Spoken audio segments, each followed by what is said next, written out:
Muy buenas familia y bienvenidos un día más. Mierda, me equivoqué de intro.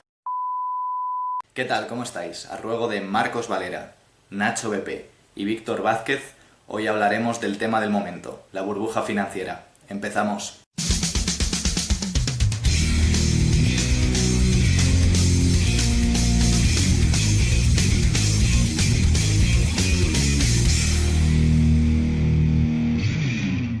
Bueno, lo primero que tenemos que hacer es entender el concepto de burbuja. Se dice que existe una burbuja cuando un activo, un producto, un sector, se negocia por encima de sus posibilidades. Se negocia a un precio de mercado, a un valor de mercado que está por encima del valor objetivo o del valor real que debería tener ese activo. Es decir, está sobrevalorado y las transacciones se realizan a un valor que, como digo, es superior al valor objetivo. Eso es una burbuja, cuando el valor objetivo difiere mucho del valor de negociación. Ahora bien, hay que acotar o hay que delimitar este concepto de burbuja financiera, porque he leído en algunos artículos que hay una burbuja en los mercados financieros. Eso no es así. La burbuja no está en los mercados financieros. No está en todos los mercados financieros. No está en todos los mercados de capitales. No está en todos los mercados de valores. Si sube la renta variable, por lo general baja la renta fija. La burbuja financiera, en estos momentos, está en la bolsa, está en los mercados de renta variable. Ahora que sabemos que la burbuja financiera está en los mercados de renta variable, en la bolsa, tenemos que ver dónde se ha originado y cómo se ha originado. ¿Dónde se ha originado? Porque la bolsa es muy amplia, y en este caso ha sido en el sector tecnológico, ahora lo vamos a ver, y cómo se ha originado ha sido, en mi opinión, por la pandemia. Ha sido la causa, o la causa mayor. Sí que es cierto que antes de la pandemia los precios ya eran relativamente altos, los valores de mercado, pero después de la pandemia, durante la recuperación, ha sido donde hemos visto esa sobrevaloración. ¿Por qué? Pues porque durante la pandemia, y sobre todo con el confinamiento, los inversores se han dado cuenta de la importancia que tiene el comercio electrónico, de las empresas online, las empresas que han apostado por el teletrabajo y que durante el confinamiento han podido seguir realizando sus actividades, o al menos su actividad principal, porque no optaron por establecimientos físicos o no los necesitan, y esa gran actuación o ese gran comportamiento que han tenido empresas, que ahora veremos que han sido realmente pocas durante la pandemia, lo que ha hecho es que los inversores vean en ellas un refugio, en ellas, que como digo son muy pocas, es un monopolio o un oligopolio reducido, esto ahora lo vamos a ir viendo, y ha sido lo que ha hecho que estén sobrevaloradas ahora mismo, porque los inversores en muy pocas empresas han visto un refugio, porque saben que esas empresas pueden sacar adelante la situación, y son las empresas que durante la coyuntura han seguido teniendo ingresos constantes y consistentes, han seguido digamos, realizando su actividad sin mayores problemas. Otro aspecto del que se habla mucho es de comparar esta burbuja que estamos viviendo con la burbuja de hace 20 años, la burbuja de las .com. A ver, hay similitudes y hay diferencias. Yo diría que al menos en este apartado la historia no se va a repetir. Hay similitudes, como digo, que es que la burbuja.com del 97 al 2000 más o menos duró, se originó también en el sector tecnológico, y hasta ahí pueden ser iguales. De hecho, ahora veremos otro factor que las hace parecidas, pero hay algo muy importante que las diferencia, que es que en los años 2000, con la burbuja.com, se sobrevaloraron empresas de forma irreal, de forma ficticia, porque eran empresas de las que no se podían hacer valoraciones objetivas, eran empresas que estaban saliendo al mercado, eran empresas nuevas, poco conocidas, de las que no se tenía un histórico de ingresos o un histórico de ventas. Entonces era muy difícil, como digo, calcular ese valor objetivo, y se sobrevaloraban de forma absurda, porque eran empresas que no eran sólidas, que no eran confiables.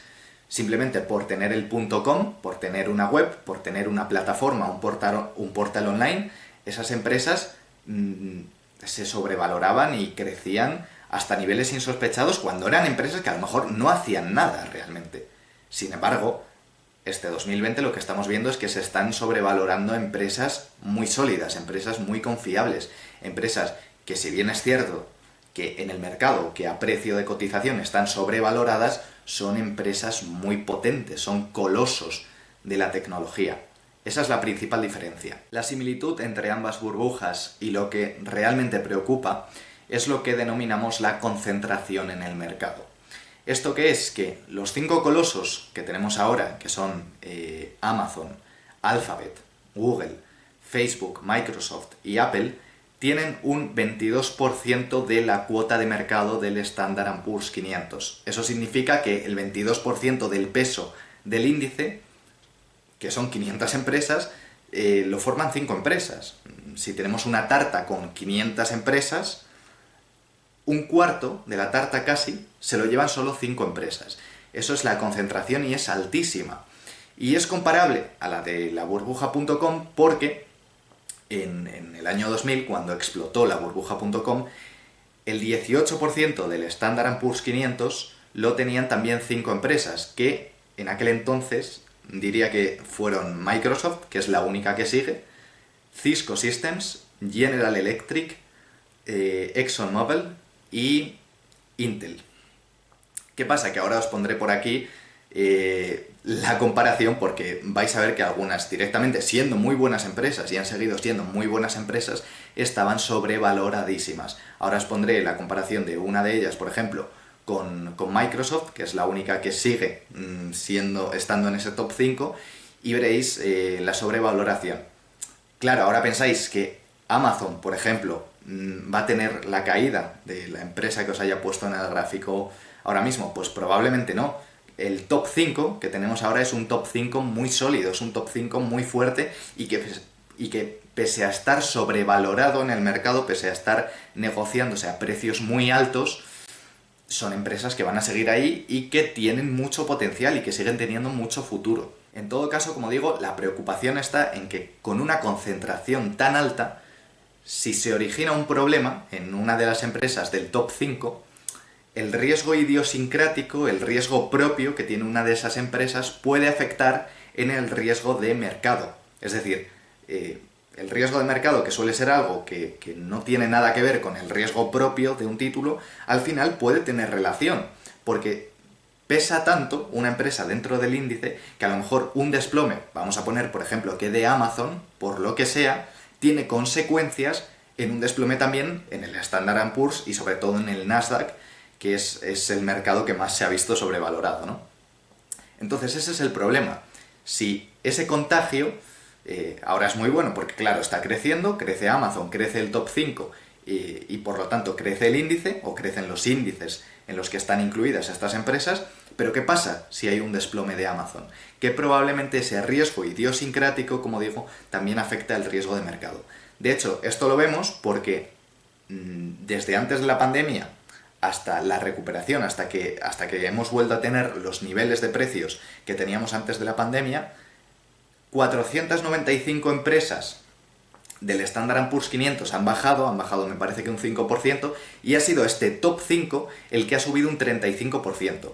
¿Qué quiero decir con esto? Que han subido 5 empresas, la media de estas 5 empresas ha subido un 35%, y la media del resto de empresas, de 495 empresas, ha bajado. Esas empresas han perdido un 5% de su valor en el mercado. Y aún así, el índice, el Standard & Poor's 500, se ha recuperado, ha crecido, con el resto de empresas cayendo de media. Obviamente unas subiendo, otras bajando, pero la media de esas 495 empresas ha sido negativa. Sin embargo, como la media del top 5 ha sido muy positiva, el índice ha subido. Ese es el problema de la concentración y lo que asusta. De hecho, también os voy a poner, ahora para que veáis el Nasdaq, cómo ha crecido, el Standard & Poor's, que vais a ver que se ha recuperado y que incluso ha pasado los niveles de precios de antes de la pandemia, pero sin embargo vais a ver que en el Dow Jones, que no incluye estas empresas, este top 5, estas empresas tecnológicas que, como digo, son las que han originado la burbuja, el Dow Jones no ha tocado los niveles de precios de antes de la pandemia. Bien, ¿y por qué sabemos que las empresas están sobrevaloradas? El ratio que más se usa es el ratio probablemente más famoso, que lo tenéis detallado en mi Instagram, que os lo dejo en un comentario destacado, es el PER, el Price Earnings Ratio. El PER lo que hace es comparar el precio de cotización de una compañía con los beneficios que obtiene esa compañía. Ya digo que si lo queréis detallado lo podéis ver en mi Instagram. ¿Qué pasa? Que una empresa como Tesla, por ejemplo, tiene un PER de más de 200. La última vez que lo miré estaba en 226, ahora probablemente haya bajado un poco. ¿Qué quiere decir eso? Que Tesla tiene un valor 226 veces el que le corresponde. Dicho en otras palabras, necesitas tener una acción de Tesla 226 años para que con los dividendos recuperes tu inversión. Es decir, necesitarías 226 años de dividendos de Tesla para recuperar lo que te ha costado comprar una acción. Ese es el punto al que está sobrevalorado. Tesla es una empresa muy buena, Tesla es una empresa que tiene mucho futuro, pero está sobrevalorada 226 veces. Y eso es algo increíble, porque el PER suele estar sobre 15 más o menos, y lo tenemos a 226. Ese es el punto al que ha llegado la sobrevaloración. ¿Qué pasa? Que además estas empresas no se conforman con eso, sino que, por ejemplo, Tesla, por ejemplo, Apple, hacen splits, que si no sabéis lo que es, os voy a dejar el vídeo en el que hablo de eso por aquí. ¿Qué pasa? Que si hacen un split, lo que hacen, como digo, podéis ir al vídeo y lo entenderéis, es que hacen atractiva la compra de sus acciones, porque son acciones que pasan a valer menos. Entonces se da entrada a nuevos inversores al mercado y el valor de la empresa sigue creciendo, se sigue sobrevalorando. Entonces, tras de que ya está sobrevalorada, si se hacen ajustes matemáticos que hacen que el precio de esa empresa sea más atractivo para que se siga sobrevalorando, como vemos, la sobrevaloración al final es abismal. La pregunta que os haréis probablemente es si va a explotar la burbuja, si va a estallar. Y la respuesta, lamentablemente, es...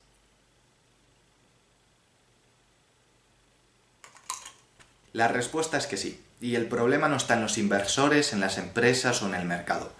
Está en la Reserva Federal. La Reserva Federal lleva inyectando liquidez mucho tiempo, muchos meses en el mercado.